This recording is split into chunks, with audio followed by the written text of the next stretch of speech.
GM. Guys, this panel is going to be interesting, and I have so many of my close friends. Thanks to Arvind, he put me on a panel with a lot of my close friends, but gave us only 30 minutes to make this work. So, guys, we are here today not to celebrate the past of Bitcoin, but we are here today to challenge the present and to reimagine its future through the lens of Bitcoin Layer 2s. I think there was a time few years ago when people were almost sure that Ethereum would flip Bitcoin, and I think it wasn't it wasn't unreal if it would have happened a few years ago. That's why Bitcoin's survival as world's leading cryptocurrency hinges today on its ability to innovate with L2s. Without them, the risk isn't just stagnation, but also irrelevance for Bitcoin. That's why we are here to discuss this today. I think you know everybody on the panel today, so we are not going to get into introductions. We don't have that much time as well. And this is not going to be a formal Q&A. We are going to converse. We are going to talk about some uncomfortable, controversial stuff as well. But what's really needed in Bitcoin today? So we are going to start with a small Q&A, with a small rapid-fire questionnaire with all of them. And we'll go in this way. I'll ask 3 questions each to everyone. And guys, don't, keep it very quick. Keep it real and keep it as short as possible. So starting with Charlie, which Bitcoin L2, apart from yours, excites you the most today? In terms of traction, Core is doing interesting stuff. There's a lot of Bitcoin new L2s coming along. We are observing. Which is the single most exciting Bitcoin L2 use case in 2025? Bitcoin lending is definitely going as fast as you can imagine. What's the biggest roadblock in L2 adoption? Tech, regulation, or something else? The roadblocks is education, user adoption, and mindset. Zixi. Hello. Hi. Do Bitcoin L2s need to compromise decentralization to achieve scalability? Sorry, I can't hear you. Do Bitcoin L2s need to compromise decentralization to achieve scalability? No. Why? Bitcoin L2s doesn't have to sacrifice decentralization because we're working towards ways to decentralize the bridge. We have seen over 100 Bitcoin L2s come up. We have seen over 100 Bitcoin L2s come up. Of course, I think 20 plus of them raised VC funding as well. Do you think Bitcoin L2s are chasing adoption or falling for the hype trap? I would say both. There is 100 different solutions right now. We do need VC monies, but I would say it goes both ways. Like, builders are building useful use cases that's actually driving adoption, but VCs are also very important supporters behind this movement.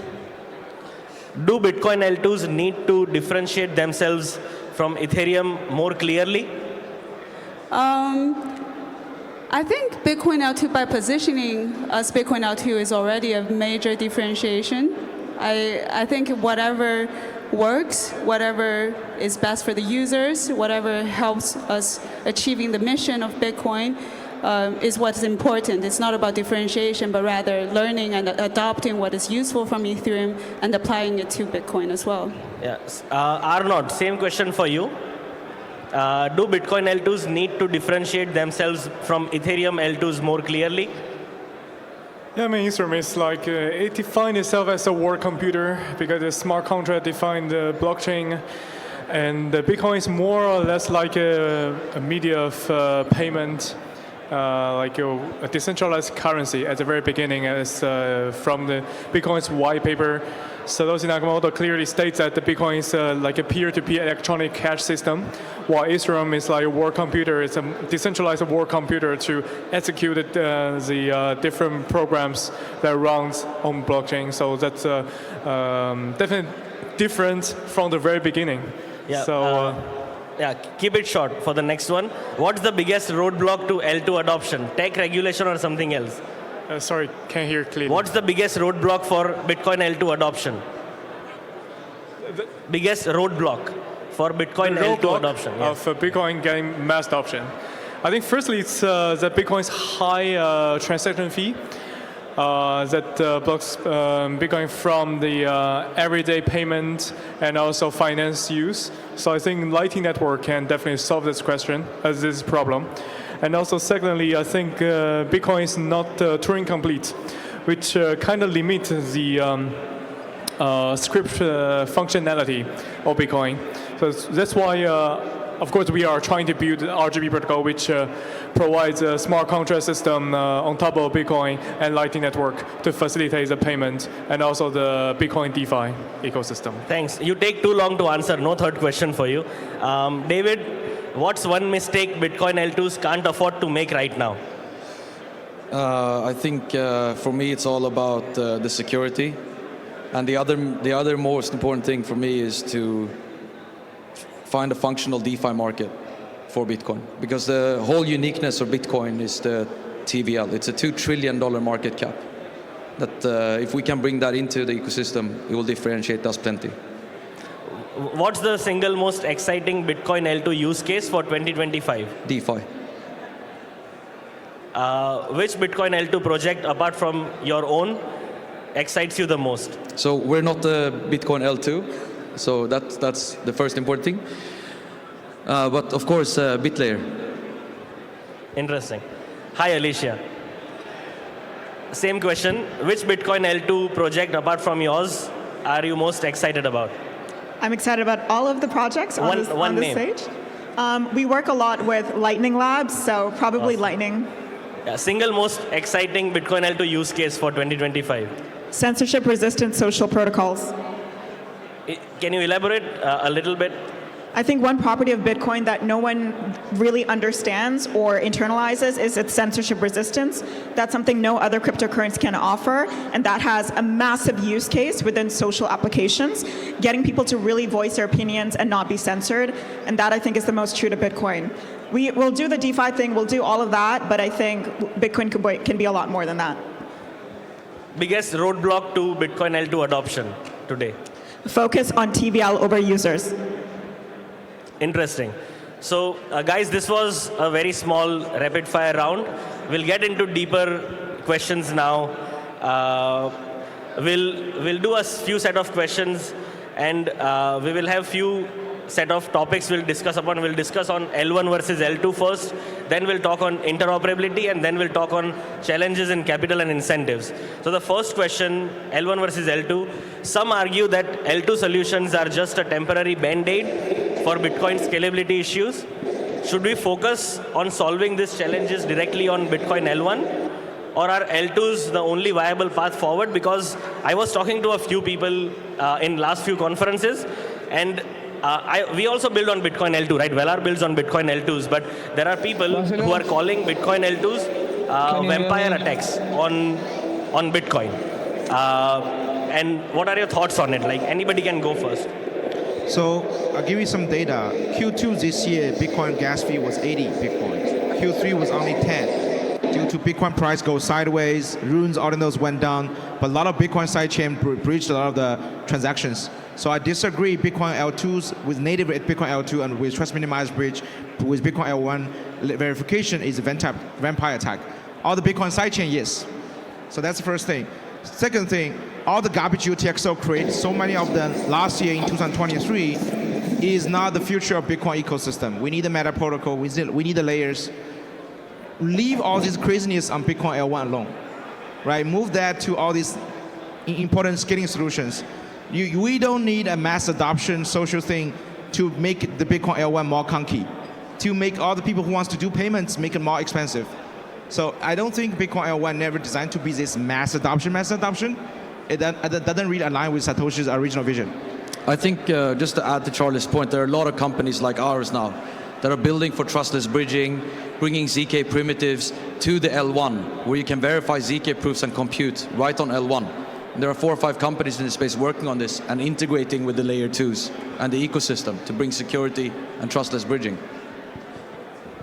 Yeah, I'm totally with you, David. So I believe that everyone in the room are here because you're bullish on Bitcoin and you want development on Bitcoin L1, but there are simply restrictions on the original setup of Bitcoin. That's why OPCAT movement was such a big deal. But until something like OPCAT happens, where we can make fundamental changes on the layer 1, we will continue seeing demand from users from the market for actually using Bitcoin. And this is one of the things about ordinals becoming such a revolutionary thing. Is a lot of the Bitcoin hodlers are becoming Bitcoin users, and Bitcoin users have more appetite than just trading inscriptions or runes, because it's fundamentally not fast, not enough, because all of these other ecosystems like Solana and Ethereum already have tons of users who have consumer habit, who is earning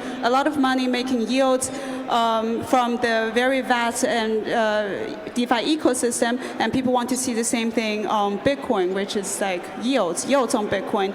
And even though everyone is working towards a future where we can do all of that now on L1, I want that, Bob wants that, but it's also very important to have product to serve the current existing users who have their money in MetaMask, have their basically entire crypto portfolio and have it built on top of the Ethereum or Solana ecosystem.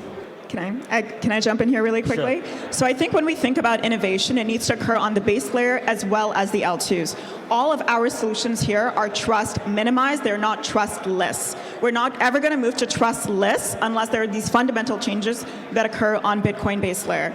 I mean, you guys know this. My co-founder wrote OPCAT. Another one of our teammates wrote OPTX hash. We're very well entrenched within the Bitcoin core dev and the Bitcoin core community, and we need to push for greater changes on Bitcoin base layer to improve expressivity of Bitcoin, but also to enable all of our solutions to become trustless, which is, I think, what will enable full potential. Sure, thanks. Do you have any points, or I can jump to another? Yeah, definitely agree on Alicia's opinion. As the initial purpose of Bitcoin is to, or the initial purpose of blockchain is to build a trustless mechanism of payment and finance that can somehow replace the traditional financial or payment system, especially a settlement layer that quite influences the privacy of individuals in the modern world, and also try to protect people from robbed by the central government and the central banks. So I think when building on Bitcoin ecosystem, the most important thing for me is how can we stay on trustless mechanism, and how can we keep safe when dealing with Bitcoin DeFi and payments and other applications. Sure, makes sense. So the second topic is interoperability. So I think we have all seen Ethereum DeFi evolve in last 7-8 years. And as of today, I went to DeFi Llama and I saw there are 44 live Ethereum L2s that are functioning with users. They all have combined over like $80 billion in TVL. So do you think the same thing is happening in Bitcoin, where there are so many Bitcoin L2s coming, which is positive in general because it brings in more capital, more developers, more different ecosystems and different community we can focus upon? But Ethereum L2s, they went on a path where all of them became silos, all of them became individual islands, where Ethereum's liquidity itself is fragmented mostly, and the dApps on Ethereum are also, on each L2s are also different, and users, when they want to shift between Ethereum L2s, they have to shift dApps as well, they have to shift wallet infrastructure as well in some cases. So do you think the same thing is happening with Bitcoin, where different L2s that are building, they are building different ecosystems which can fragment the liquidity of Bitcoin, not right now, but in future? And what is the path forward? Like, how are you guys coordinating from a user's perspective? Like, are you guys coordinating enough to make sure the liquidity doesn't get fragmented in future? Like, how is it? What's happening? I think this is where the security comes in, right? There's $2 trillion of Bitcoin, and these are perma holders and trust maxis, and they don't want to put them in a third-party custodian, at least not all of them. right? So once you bring that security in and you have interoperability from a bridge that can serve all these L2s, it can bring a lot more TVL into the ecosystem. And that's the... So for, Alicia? yeah, so first of all, we are nearly close on that Ethereum problem. It took Ethereum 4 years to achieve that problem, to create that problem. Meaning there's over 300 Ethereum L2s. A lot of them are either OP stack or substrate. A lot of them are not substrate actually, like with Arbitron's model and so on. The problem for that is Ethereum has this like creates all these L2s with no very clear verticals. And all these, all the stakees have to go to one point system to the other of L2s, right? So that was what happened after DeFi summer since 2021. Bitcoin ecosystem not nearly close to that yet. So I think it's a problem we're gonna see in the future, but we already see some kind of liquidity layer, aggregated liquidity solutions across different L2s kind of coming along the ways. In terms of bridging, there's a lot of EVM bridging like Chainlink CCIP, we're integrating layer 0 DVN, Wormhole, all these major cross-chains interoperability solutions coming along already. The key problem right now is unlocking Bitcoin liquidity, which David just mentioned, because that's the new potential. If we just look at the existing same pool of liquidity in ETH, it's not going to be too much room to move around, right? So the fragmentation of liquidity on Ethereum, that problem is here to stay. It's not going to be easy to solve because somehow some kind of trust minimized way of liquidity aggregation pool can solve the whole thing. But at the end of the day, I think honestly, it's not just about liquidity. Alicia mentioned a good point. Just focus on TVL as a one single metric for DeFi protocol is wrong, right? There's a fake TVL, there's a TVL not being used, there's a real TVL organic, right? But at the end of the day, who are the users using real use cases in the trust minimized programmable environment is the most important thing. The on-chain use cases in Bitcoin ecosystem is not even close. Less than like 10% of what's going on in Ethereum with Arbitron, Polygon, all the other things. So I think right now, the problem right now is getting the users to really care about the use cases around Bitcoin, rather than the things we need to face in 2 years later about fragmentation of Bitcoin liquidity, which is 20 times bigger. So I don't think it's a 2 years later problem, because the infrastructure that you build right now, you keep getting deeper into the infrastructure hole, because every layer of infrastructure that builds requires capital, requires time, energy, effort, requires security measurements, and like a lot of money and resources goes into making sure the security is there as well. So like if you choose a direction now and you walk 5 kilometers on it, you have to come back to then choose a direction. So we have to think of problems that will come 2 years later now and solve it and move accordingly, right? Don't you think? Because the same thing happened with Ethereum. Like they didn't think long term, and that's why all the liquidity kept getting fragmented. Yeah, Alicia. Yeah, I think this is really important. I think one thing that we talk about a lot is we have the opportunity in Bitcoin to do so much better, right? We have hindsight with everything that happened in Ethereum, everything that is happening in Solana, and we can actually build a much better system. We can tackle problems like MEV, we can tackle problems like miner centralization, right? In a much more proactive way because we have the benefit of hindsight here, right? I think one thing that we need to all be very, very cautious of is how far do we take interoperability? So I say this because I'm a Bitcoin maxi and we're building a Bitcoin protocol. We do not interact with Ethereum or Cosmos or any other chain. I think the responsibility is on us to work collaboratively in terms of interoperability with our protocols, but do so in a way that is true to Bitcoin, right? And I think that is the most important thing that centers us. And that is how we can prevent a lot of this liquidity fragmentation, this attention fragmentation that we're seeing among ETH L2 land, right? So can I jump in real quick? Sorry, we need a programmable token standard here as well. Imagine you had a token on BitLayer, and this token says in a DeFi protocol, you're earning 1% a month for the next 12 months. And you had a way to move that same token with that information onto another chain, and you could just move it around. And each application on each chain can actually read that information.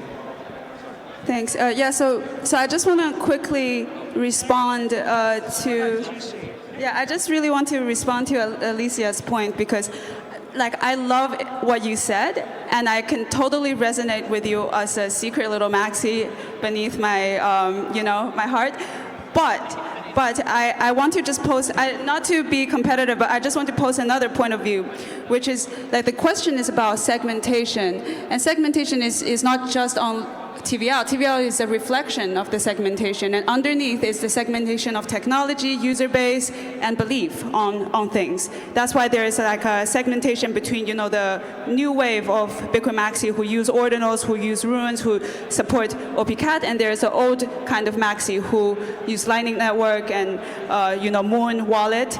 And my question is like, when we're moving towards the same direction, regardless which project you're working for. We want trust minimized, we want ZK for Bitcoin, but that's going to take forever. That's not something that's going to happen in the next 1 or 2 years.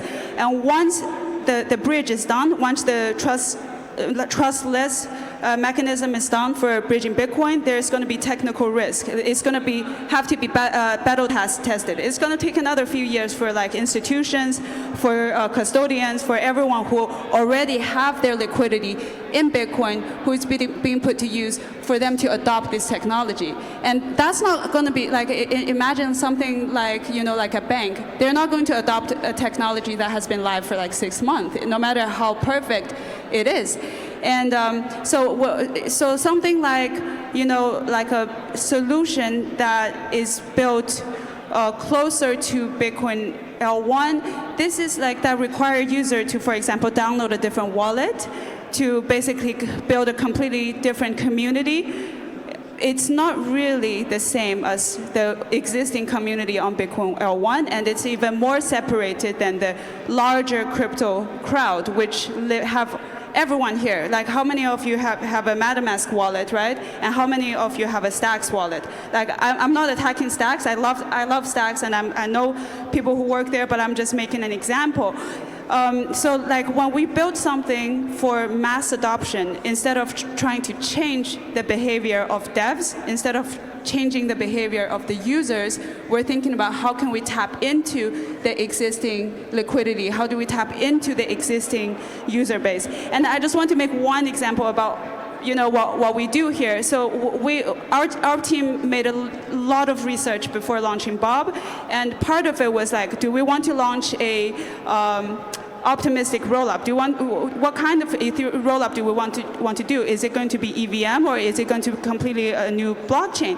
And then after talking to a lot of people, we decided to launch a OP rollup, which is super simple. It's like you don't need to build a completely separate blockchain. It's just like out of the box.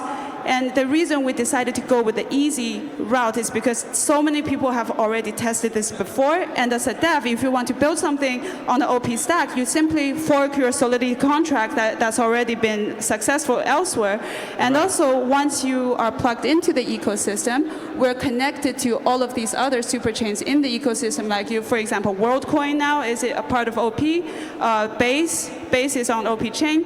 Kraken just launched Inc. They're going to launch KBTC, Base, CBBTC, all of these Bitcoin derivatives that's already in the Ethereum ecosystem are now accessible for our users. Right. So, yes, I'll stop here, but Can I just say one thing, though? Yes. What is the point of building a Bitcoin L2 if you're tapping into existing liquidity and existing users?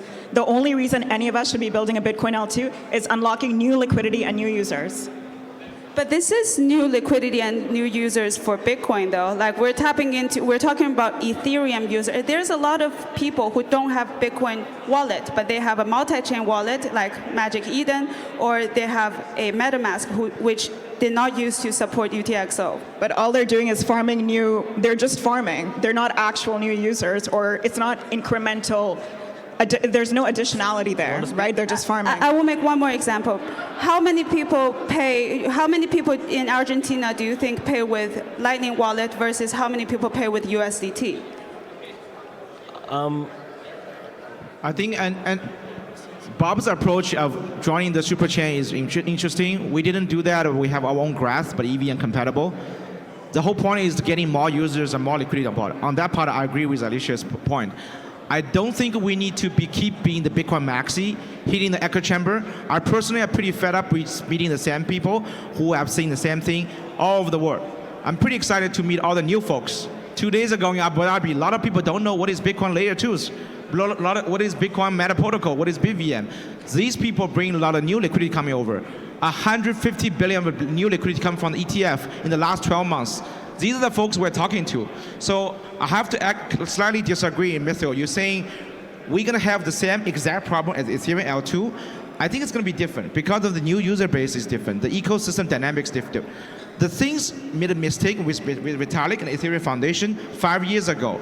We knew it's going to happen, and we're going to zigzagging find our ways to tackle that. They think by default, oh, we stay in this law of subtraction, infinity garden as a small echo chamber, and people going to come to us. No, I think the Bitcoin people thinking different approach. So I'm fairly positive. We have to tackle the problem, but we're not going to have the same mistakes the Ethereum folks made last 5 years. It's going to be so stupid. All guys together make the same exact mistake in the last 5 years, just like Ethereum Foundation. Yeah, makes sense. Makes sense.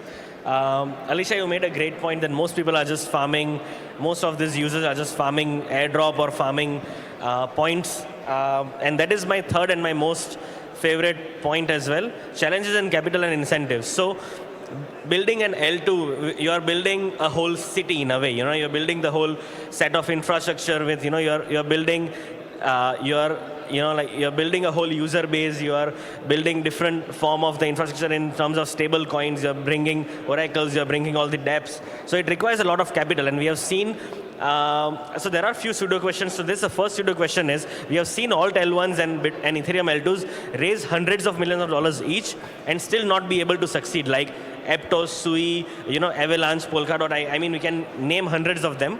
They have raised hundreds of millions of dollars. And Bitcoin L2s are not at that stage yet. They have all raised a great amount, but do you think that amount is enough to kickstart an ecosystem which works as an entire city? How sustainable is this growth model? And how do you address the concerns of centralization driven by grants and VC funding only? And when do we achieve when do we achieve this threshold and the escape velocity?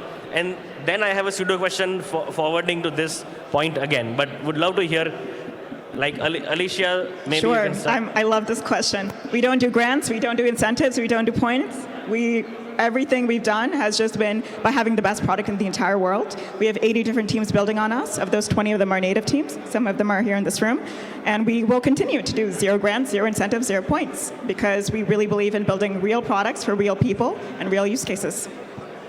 So, I would like to hear your thoughts as well, but then another question for you, but that's not how it works in crypto, right? I mean, if everybody else is doing this, then from users' perspective, they would follow incentives. So how do you tackle that? You can't just, how do you tackle that problem? Again, by having the best product in the world and the best community in the world. We've been building for 2 years, well before the idea of Bitcoin L2 became even a thing. And as a result of that, we have the largest organic community within Bitcoin. We don't pay for KOLs, we don't pay for likes, we do not pay for ads. And I think that really results in the fact that we have a very strong, engaged user base. We launched our testnet, we hit 500K transactions in 3 days, completely non-incentivized. And I think that shows that people actually want to transact with Bitcoin and as trust minimized away as humanly possible. So yeah, it's a little bit naive, but honestly, it's worked out for us. Can I ask a question to the L2s? Because I'm wondering, in a way, who are these users? Are they the natives that are already used to the same use cases on Ethereum or not? Because my sense coming into this space in Bitcoin was that the users are these trust maxis and the guys that have held their Bitcoin for a very long time. I'm not sure those guys, let's say it's $1.5 trillion worth of Bitcoin just sitting there secured by the network. Are they going to come so that they can buy a meme coin on an L2 or do something like that? Or are they looking for yield, looking for no counterparty risk and permanence? I think it's a combination of both, but those are the users that we're addressing with our technology to bring more money in, and then we'll see what happens, I think. So let me just addressing David's question. It's a free market. Bitcoin is a very free market. I don't think we try to we are kind of too early to verticalize. Okay, we just do one thing. Those are the users we're going to focus on and screw over the others. Yeah. And it comes to it's a permissionless network. Any application can just deploy our network without actually getting as grants or whatever, right? The grants program is a way to create corruption. That happens a lot in the last 5 years in Ethereum Foundation. I don't want to open up that story with my personal experiences. So back to your question. The whole point system, whole incentive farming, the whole bot farming, it's a bad habit created, unfortunately, by all the proof-of-stake ecosystem in the past. So it's initial. Users get adopted and are spoiled. So they ask for that by default. Same goes to a lot of bounty hunter developers, with all due respect. Some people, they only care about deploying chain because you give them small money, and they move on to the next chain, they keep doing that forever, right? Those are not necessarily the right target audience for healthy ecosystems to kick off. But sometimes it's like running a game company. You need some farmers to use your game because at the end of the day, they pay your subscription fees. So for a liberal free market, who actually pay the fees are your customer, regardless you like them or not. So on Bitlayer right now, we're getting over 500,000 transaction fee per month already. Is there any other bot farmers? We can't stop them, right? Like, so it's something really difficult to really say. Let's just filter out all the users, because the fact that you are filtering people out, it's a centralization movement. I don't like this user because they're a farmer. How to define farmer? It's difficult. It's the art part we need to figure out. But I wouldn't say just don't give anything to anybody because we have the best tech to attract people. It's going to be a pretty challenging thing to do as well. Yeah, I think it's a mindset thing, and I agree to this actually. So David, your question, you said you have to understand what your users are. So when we started Velar, it was February 2023. There were 2 Bitcoin L2s live. Of course, there like people like Botanics were building on the backend, but they weren't live. Like Stacks and Rootstock, there were 5,000 monthly active users total on Bitcoin. So we had 3 options of who to target as user: either Bitcoin existing 5,000 Bitcoin DeFi users, or broader Bitcoin holders, or Ethereum DeFi users, or we can also target like completely like our parents who have never touched crypto at all. So what we did was, because also for a year no VC invested in Bitcoin DeFi because Bitcoin DeFi wasn't a thing. So I was bootstrapping the whole company. So we had to maximize our user base with minimum requirement, minimum education, minimum marketing spend, everything. So what we did was we targeted Ethereum DeFi users. So what happened was we attracted a lot of airdrop farmers, we attracted a lot of existing ETH DeFi users, but that helped us reach a critical mass of users, which then attracted eyeballs of institutions, VCs, KOLs, and other broader Bitcoin holders as well, and it helped us scale to where we are today. I think the bootstrapping is absolutely crucial, and you have to do what you have to do. But what I think I'm looking at is what makes Bitcoin unique. It's the largest asset out there by far in crypto. It's the most secure asset. So at some point, when you guys getting all these layer 2s getting bigger and becoming more battle tested, I think a lot of that is going to come back in. Yeah, I really like how this conversation is going, because it drives me to think about like a very deep question, which is what are we trying to achieve just collectively in the long term?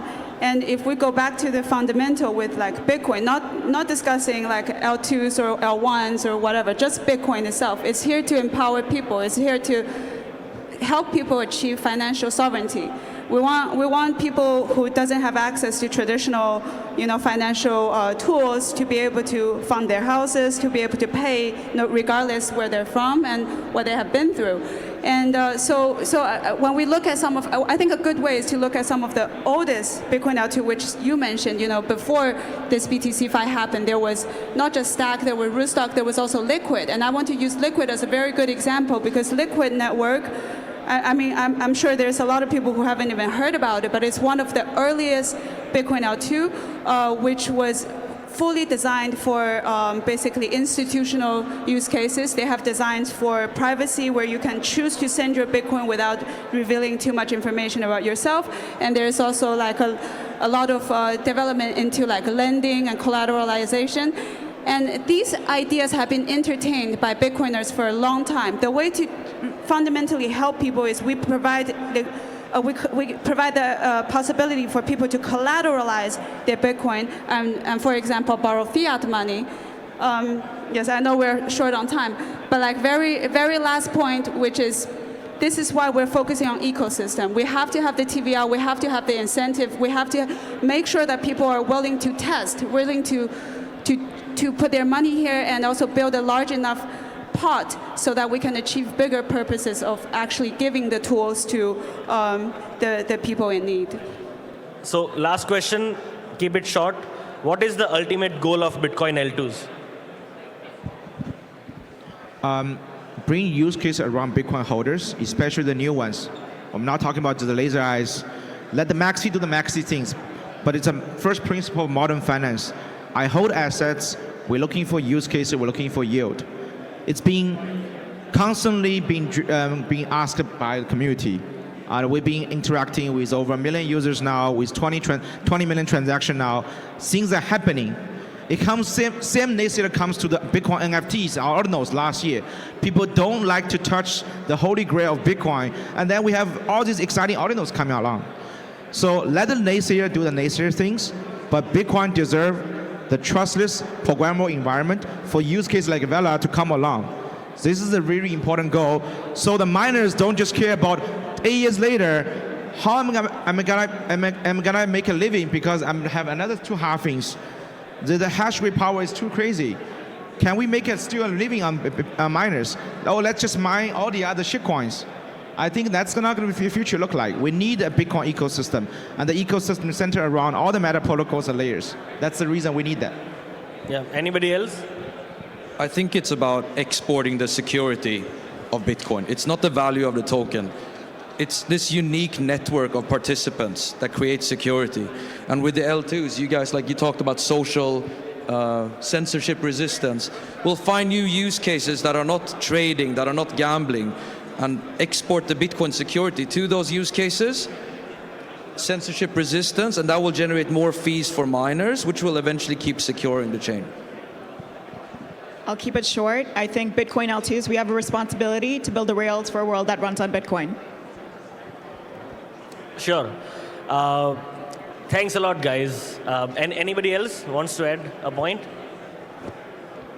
For me, Bitcoin is the most secure database and an open ledger in the world. It can serve, together with Lightning Network, can be the global settlement layer for the world financial ecosystem.